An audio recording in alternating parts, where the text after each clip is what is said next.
രാവിലെ പോയിക്കണല്ലോ. എന്നിട്ട് പത്ത് എത്ര നേരം വൈകി? ഞാനടി ആ പാണ്ടിക്കാട്ടൊറ്റം പോയത് ആ മരുന്നേ ആ ചെക്കൻ്റെ അടുത്ത് നിന്ന് വാങ്ങാച്ചിട്ട്. അപ്പൊ ഇവിടെ മെഡിക്കൽ ഷോപ്പിലൊന്നും കിട്ടൂലേ? ആ മരുന്നേ ഒറിജിനൽ ആ പാണ്ടിക്കാട്ടനെ കിട്ടുള്ളൂ. അപ്പൊ അവിടെ ചെന്നപ്പോ ആ ചെക്കൻ അവിടെ ഇല്ല.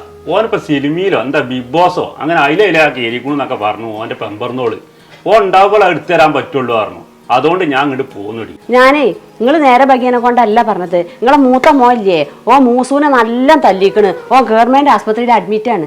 അങ്ങനൊക്കെ ഉണ്ടായിക്കണോ? എന്നിട്ട് മൂസൂന് ഇപ്പൊ എന്താ പറ്റിക്കണ്ടത്?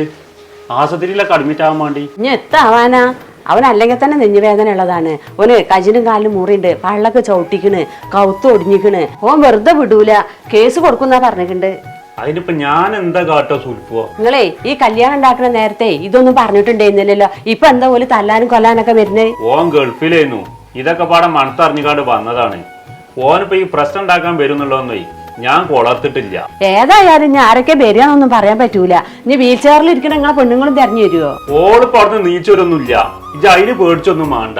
ഇജ് മൂസൂനോട് വിളിച്ചുകാണ്ടേ കേസൊന്നും കൊടുക്കണ്ടെന്ന് പറഞ്ഞാളെ ഞമ്മക്ക് അത് ഒത്തുതീർപ്പാക്കാം.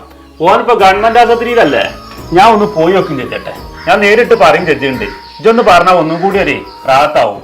അതാണ് അന്നെ ഏൽപ്പിച്ചിട്ടുണ്ട്.